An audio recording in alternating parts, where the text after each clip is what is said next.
All right, welcome everybody.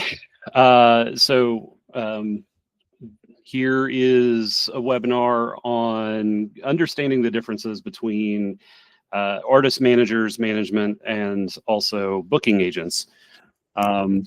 Just to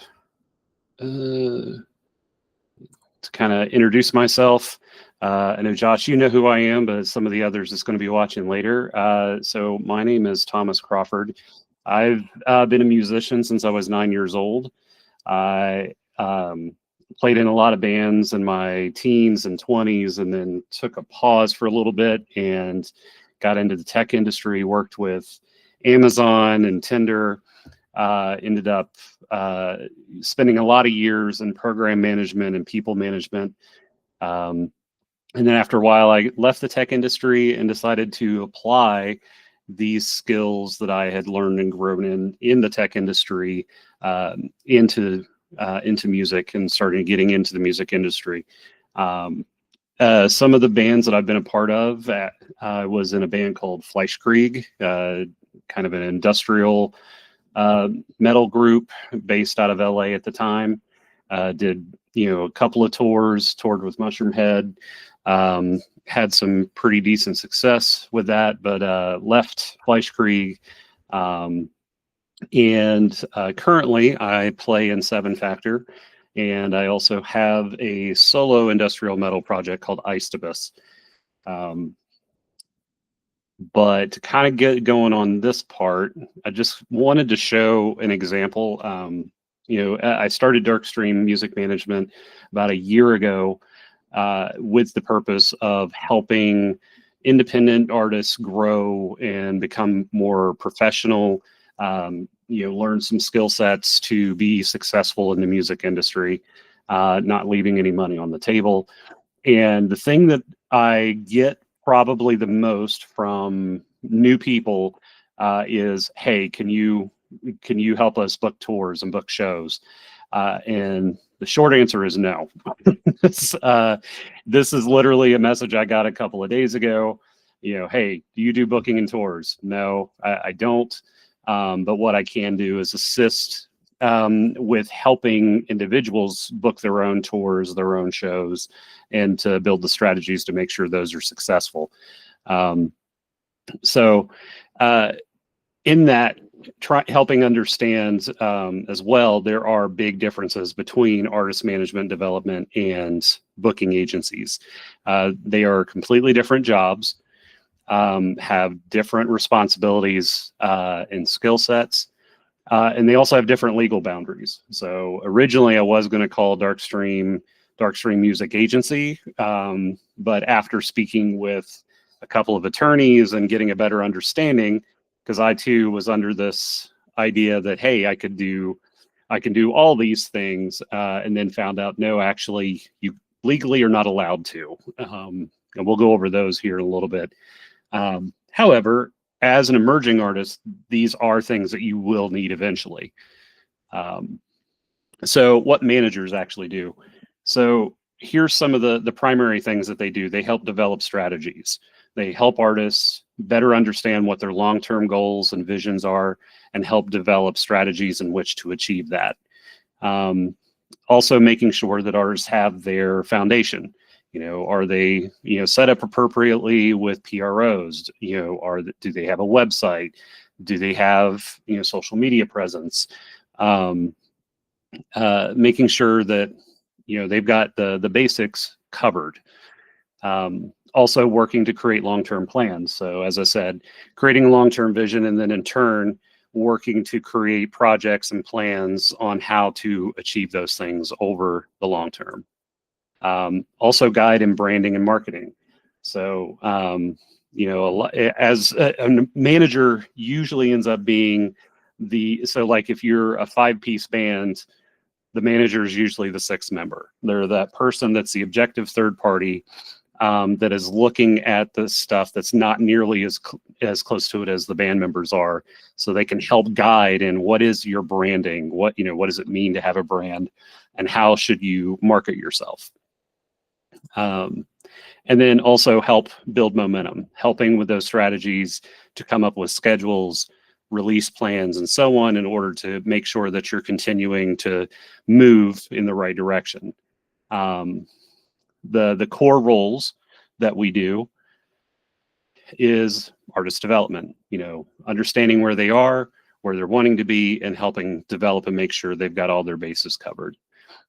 Business organizations. So this is the music business. It's not the music job, or it's not the music fun time, music hobby. If that is the case for you, that's great. But if you're wanting to be a successful musician and take your band, your music to higher levels, it has to be a business. At some point you should register the band as an LLC or something like that, having firm understandings of how the organization is run, who's responsible for what percentages of investments gone into it. So, and it's best to get that done first and foremost, because everyone's all friends at the beginning, but when money gets involved, that starts tearing people up. So making sure those things are covered in the beginning, everyone's agreed upon it, and setting up as an LLC.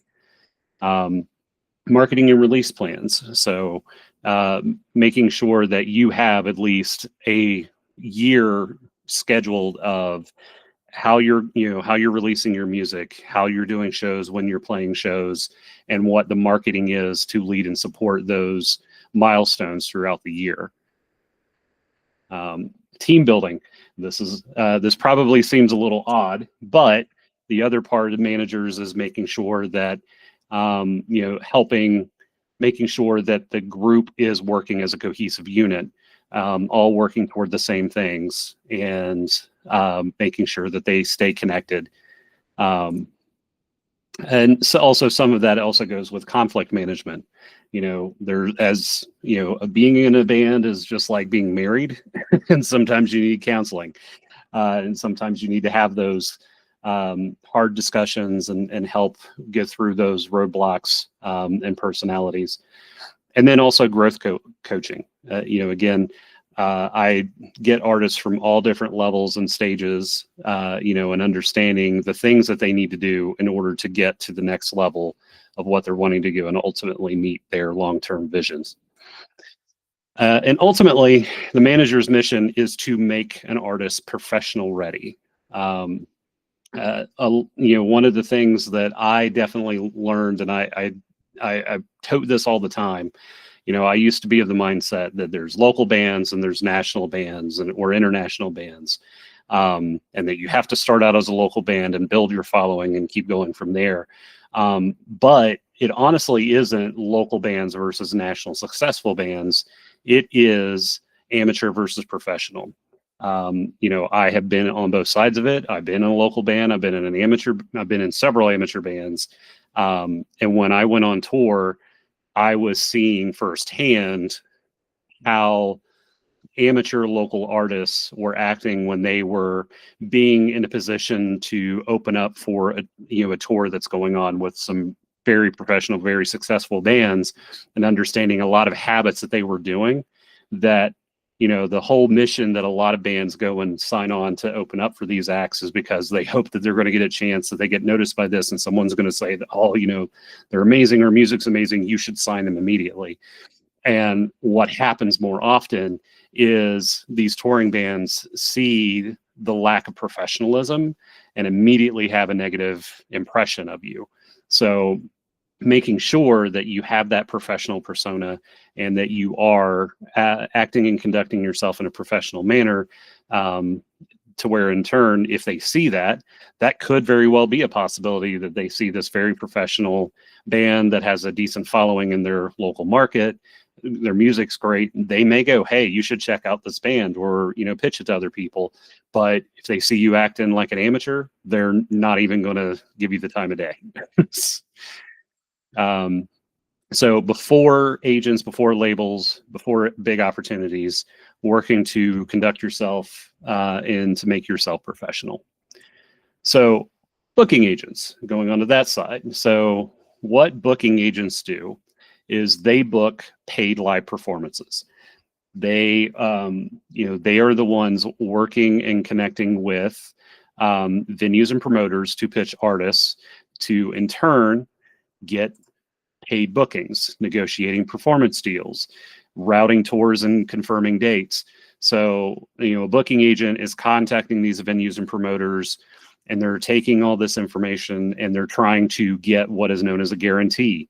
Hey, this band's looking to go on tour. They're wanting to go through your city, would really like to have them there. Their guarantee is $5,000. And being able to negotiate that. So in essence, they are basically an agency, and an agency is a legal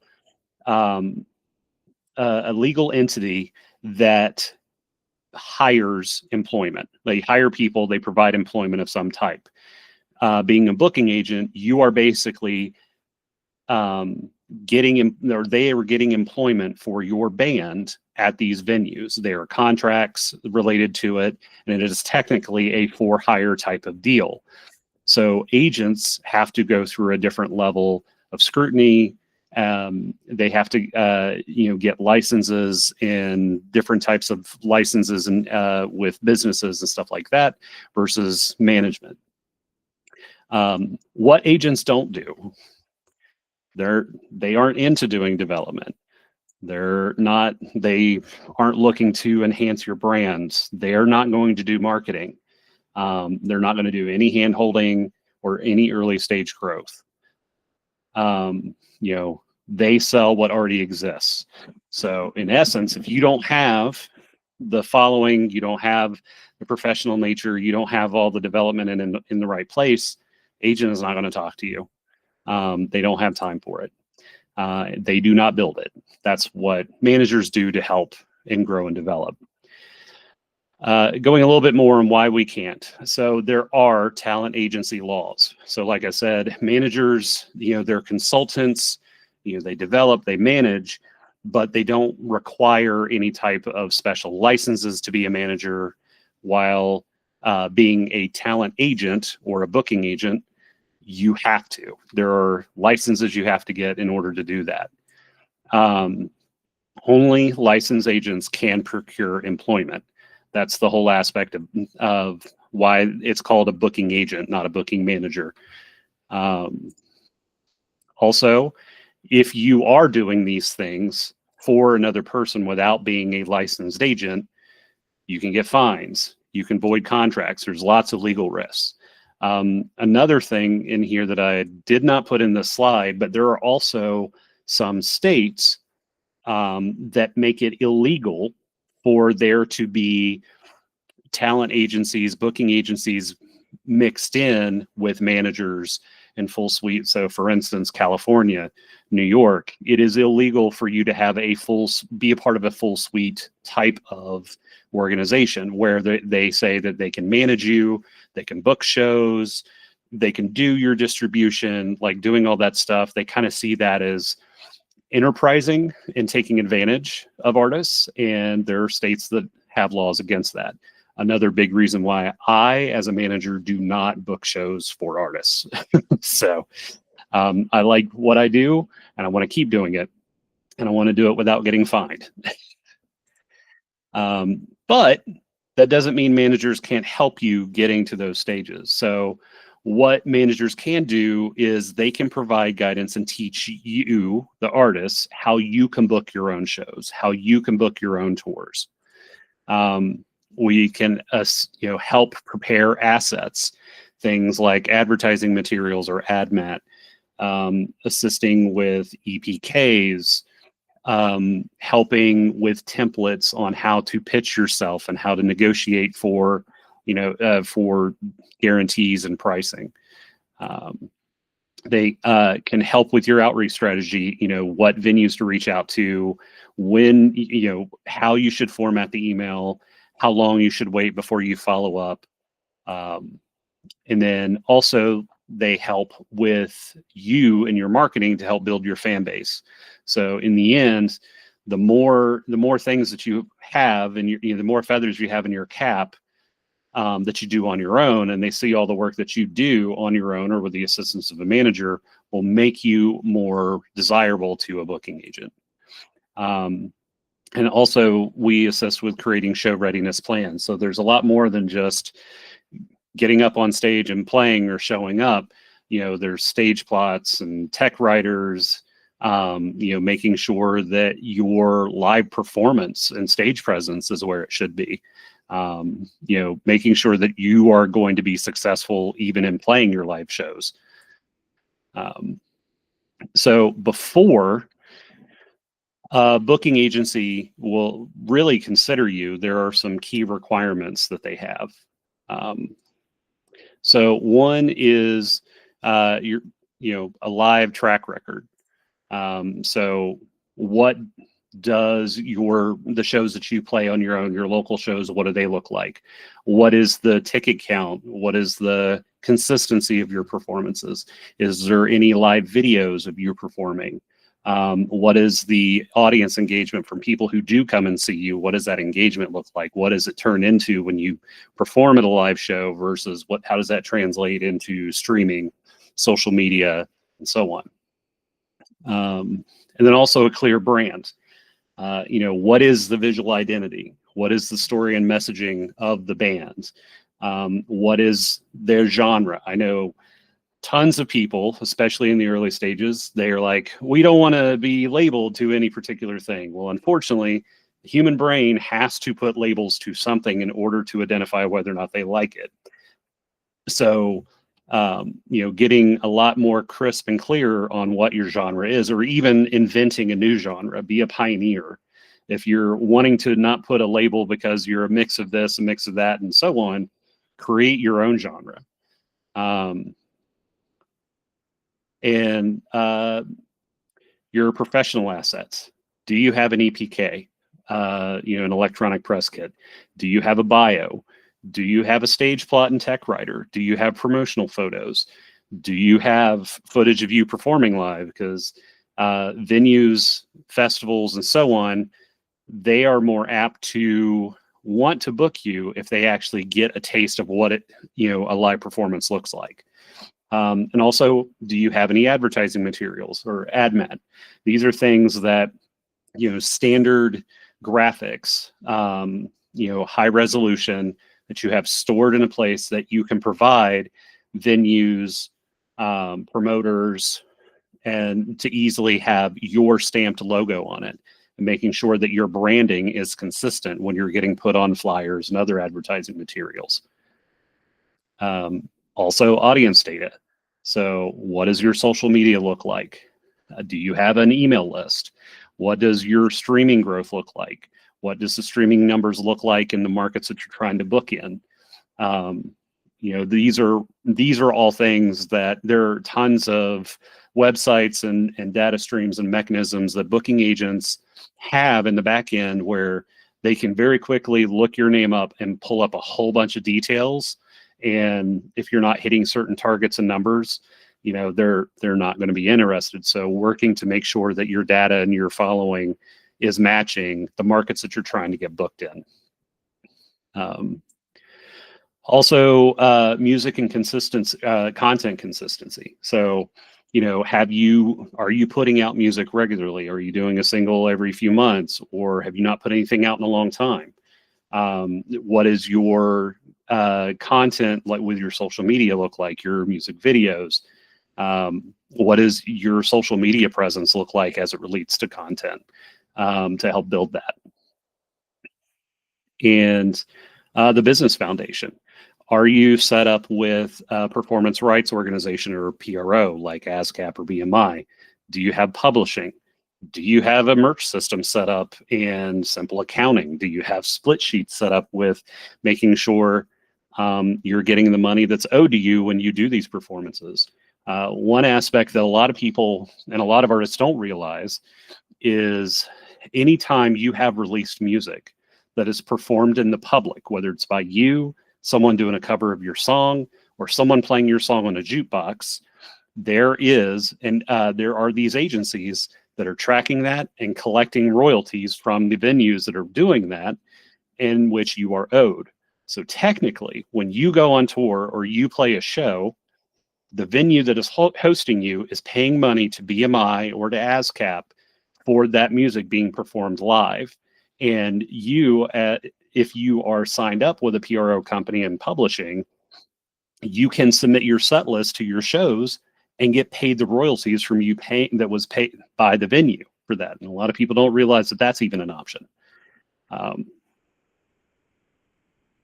So how do we help prepare artists? So like I've shared, we develop roadmaps. So one of the big things that I do with artists when I take them in is I want to do a strategy session that is clearly defining what your long-term vision is for your band and your music, and then working backwards from that to figure out where you are today. And then once understanding where you are today, develop long-term goals. So set up goals for the coming year, and then setting up quarterly smaller goals that are tracked on a regular basis to help make sure that you are doing the things that is ultimately within your long-term vision. Without having a long-term vision, you may get a lot of really nice, shiny opportunities that sound really great. But if they aren't in line with your long-term vision, all it is wasting your time. Even though it may seem really cool and really shiny, or may get you in front of something, if that does not align with your long-term vision, you should politely decline. Branding and asset support. So like I said, all these things, EPKs, bios, websites, videos, ad mat, logos, promo pictures and things like that, helping manage and organize and get all of those details in an easily accessible way to where that is accessible by the people that need it. And it is, again, supporting your long-term vision. Fan base and market coaching. So how to get your streaming numbers up, how to get your social media up, how to set up marketing and ads for when you're playing a show in a market you've never been to before, how you can do some effective ad placements to get new fans or potential fans to come and show up to these things at new places, and in turn growing your following from there. And then also DIY booking guidance. So providing you the tools, templates, strategies for you to book your tours and help you on the back ends in guiding and mentoring you through that process. And then making sure your show ready. So, do you have all the equipment you need? Do you have all the merch that you're going to need? Do you have your payment system set up to where you can accept money? Getting set up for tour routing, transportation, and also performance, stage performance and stage presence. And then the business structure, do you have an LLC set up? Some of these venues, when you go to book with them and they go to pay you, they ask for what's known as an EIN number, which is what you get with an LLC, or they're asking for a social security number from one of the bands, because they are reporting that for their taxes and they're sending you a check. So in turn, making sure you are set up in the appropriate business structure to take those on. Now, the services that I provide within Darkstream, generally this type of support is $1,000 a month. That is covering strategy sessions, that is covering regular touch bases, as needed consultations, helping actually building some of these assets for you on the back end, or outsourcing. I normally charge $1,000 a month to do that. However, if you mention this webinar, I'm doing it for $750 a month for those artists. Now, I also know a lot of artists that don't have that type of a budget. So some of the other things that I provide is also just one-on-one consultation services. So, I can do weekly one-on-one consultation calls. Those are normally $300 a month, but if you mention this, I do it for $250 a month. And again, you get weekly consultation calls. Anything that you need help with, any roadblocks that you have, I help coach and mentor to get beyond those. Aside from these direct services, I also started a school community for those of you who aren't familiar, there's skool.com, SKOOL. It is an online community website where any type of topic or passion you can create a community for. So I created one, and it's called From Amateur to Pro Music. Here you can get structured guidance. You get access to webinars, training courses, templates. You can learn how to DIY with your booking within the community itself, or booking time with me through the community. And like I said, access to templates, resources, feedback. Right now, also you're surrounded by other motivated musicians. Just started this community a week and a half ago, so it's still fairly new.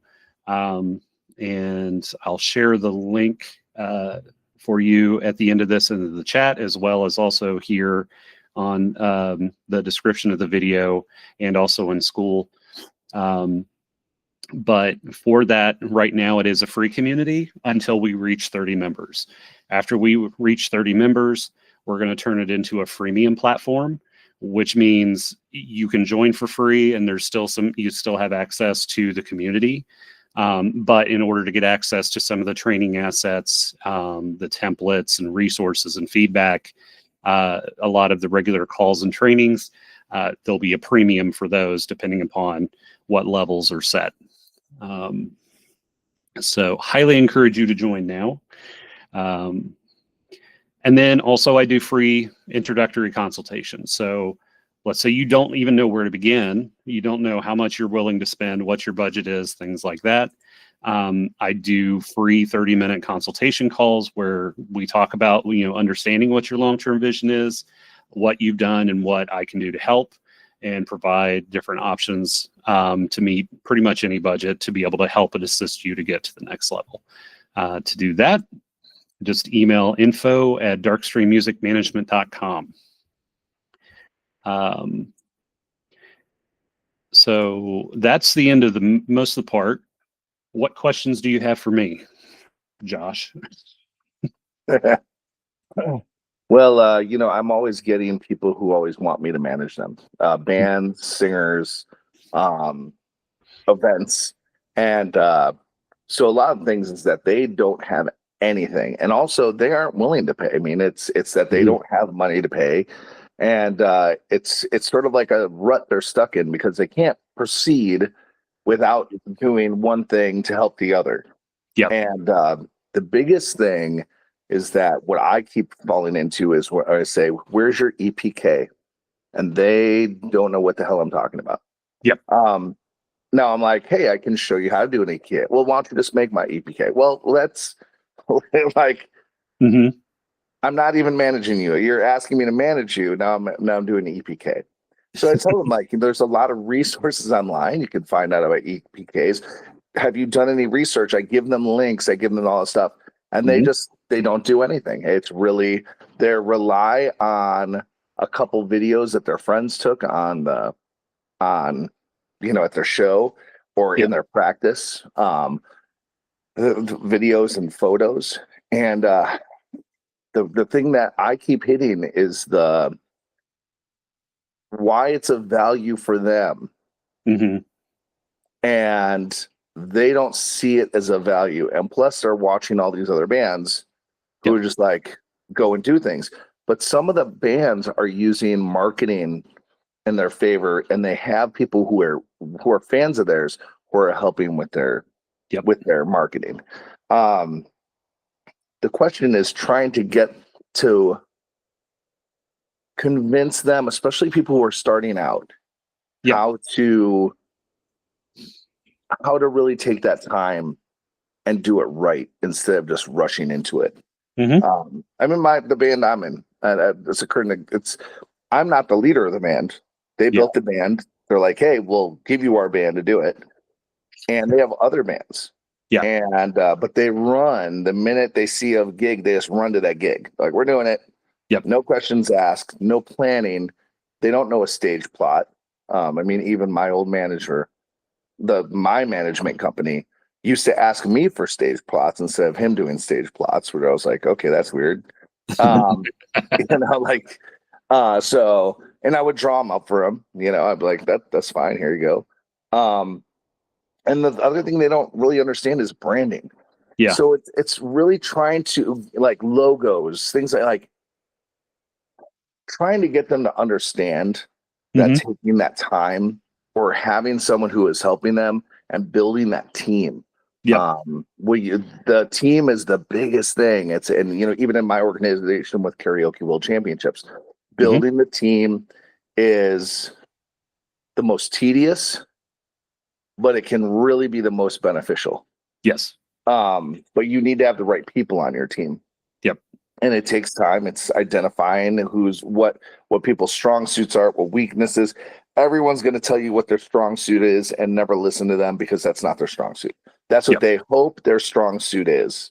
Yep. That is what So for me, how do you build that team, and how do you get across to artists and bands who want it right away, but aren't willing to really put the work into it? Yep. Yeah. I'm glad you brought that up. I was having a discussion with a friend of mine who's a music producer, and and he does some artist development and so on. And we were talking about, like, the whole reason why I started Darkstream was I was tired of predatory practices from other people. Oh yeah. Where they're taking advantage of people, and he's like, they're selling them a dream is what they're doing, and with no guarantee of anything, and they're forking over thousands of dollars to be sold a dream and it not happen.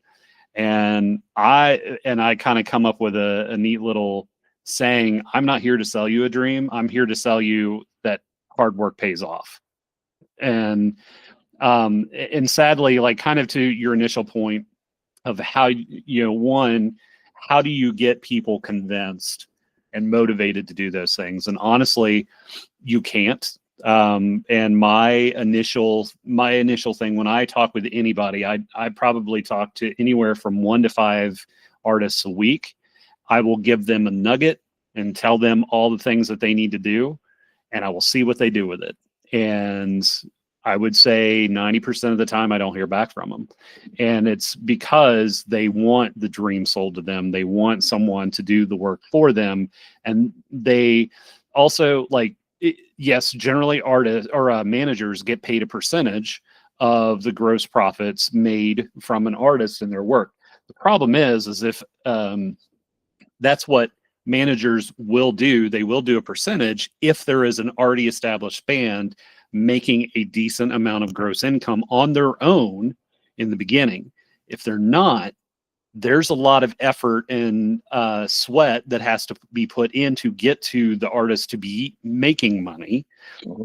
And me as a manager and an artist development, I'm not going to do that for free, and it costs money. And there's kind of like this, I call it the triangle of success. If you have a project that has a specific output, you've got 4 main factors. You've got quality, you've got people or money and time. If you want a high quality product, that means you need a lot of people to help you or a lot of money to budget for doing that. And you need time for it to be a high quality product. If time is shorter, you don't have as much time. That means you need to pay more money or have more people in your court to be able to provide a quality output. If you are short on time and short on people or budget, you're going to have a low quality output.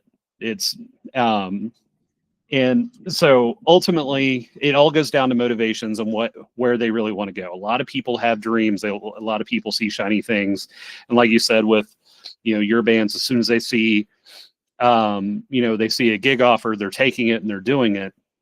But again, I would venture to guess that band does not have a long-term vision. And if they do, they don't have anybody holding them accountable to that. And that's the other thing that a manager does, is he's the accountability partner for a band or for an artist, is helping clearly define what your vision is, coming up with your goals that align with that vision, and then meeting with you on a regular basis to make sure that you're moving the needle in the right direction toward those goals.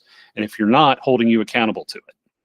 Now to answer your other question around like finding quality people, that one is a little bit more difficult. And I think that also kind of in a similar vein, if you get stuck in a situation where you need people and you need quality people, but you're just like, I've got so much, I just need somebody here.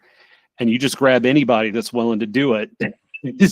In the end, it's going to cause you more heartache, and it's going to cause an even bigger rut for you to dig out of. So taking the time to make sure, one, that you have the budget to pay that person to do those things, or that if you have that person that is willing to put in the sweat equity for, future type of reward, that they're not going to hurt you in the long run. And just being upfront and honest with that right in the beginning. Kind of even going back with conflict resolution and team building and setting up the business side of things.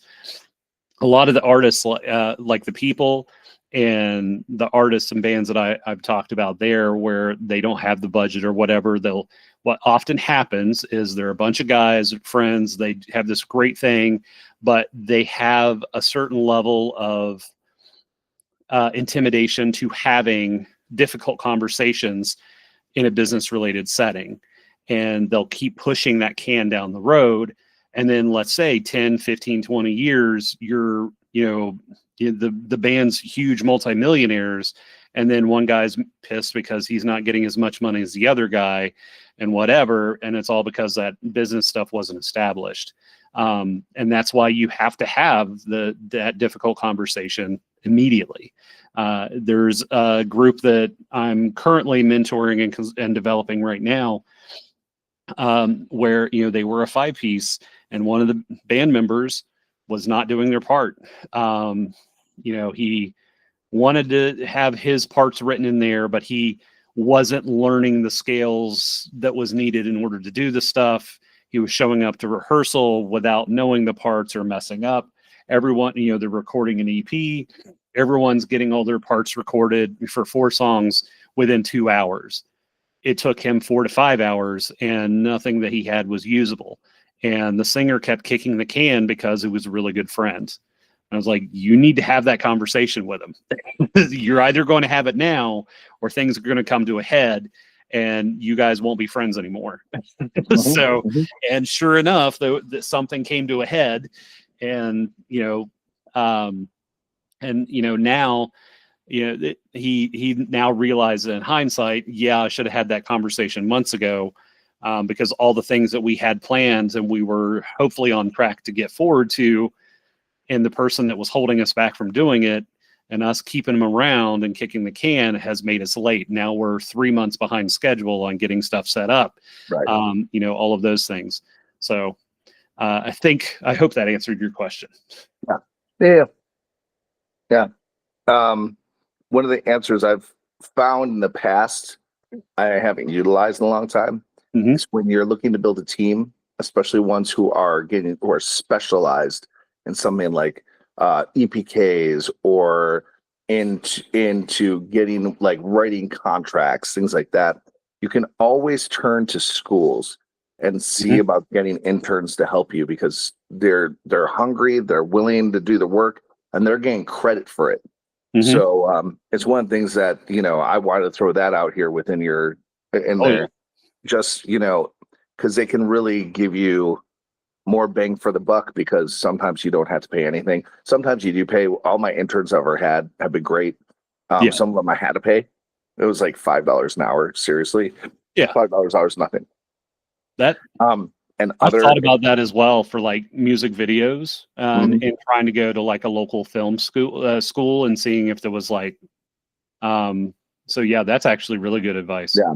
So my old film company was based, that's how we did it. So everyone who worked under me were students to get their thing. But you also have to be careful, because just because they're a student and that's what they're studying doesn't mean they're going to be good at it. You still need to get samples of their work. I had shaky cam 1 on a few things that we did with the 4-camera shot, and we're doing it live, and we can't go back and fix it. So then I only had certain clips I could use just because they were shaky cam. Yeah. And so those are things when you're making videos, you really, that's where when you said video, I'm like, oh, that just brings back a lot of bad memories on that. I'm using students because some of them were great and some of them weren't. Some knew how to do white balance, some didn't know color correcting. So then you have to do all that back work, then also trying to match up footage, trying to do that. But also they can really help out in editing, where technology now is so advanced where they don't even really need a really high-end camcorder or a video like camera. They can use a iPhone or a Pixel or and it's going to get you pro quality. Yeah. So, and they're going to know their stuff better on that than they will. They're right now, the new generation's not even wanting to learn full camera work. Right. Because what's the point when my phone is more advanced? Yep. So. When, The Weeknd's getting his new music video shot with an iPhone 16. Yeah. Yeah. So yeah, but it's also the reasons why that happens is because companies like Apple will do it. We'll say, hey, we want you to shoot on here, so we're going to give you money. We're going to give you a bunch of phones to shoot with. And that's another thing for people to look at. Like, how can we, for bands who are like, hey, I can't figure out where to get this money to pay a management company or pay people to do this. Try to find sponsors who already heard your music, who do know you, who believe in your music, and ask for sponsorship. It's hard, and it's not that it's because it feels weird to ask people for money, but people already know that you're talented. They'll be willing even to throw in a little bit to try to help you, or maybe they have connections, something else like, hey, I can't help you with money, but I can help you in this realm. Let me introduce you to this person, this person, this person. Yep. They could do this, and even possibly in their spare time. So, yep. Yeah. Totally agree. Any other questions? That's all from me. All right. Yeah. Well, just a couple things to leave you all here with. So here is and I am going to put it in the chat. When I stop the recording, I'll send in the chat. But to our school community, also to book a consultation, just email info@darkstreammusicmanagement.com. And let's start building the professional foundation today. Thank you so much. Thank you.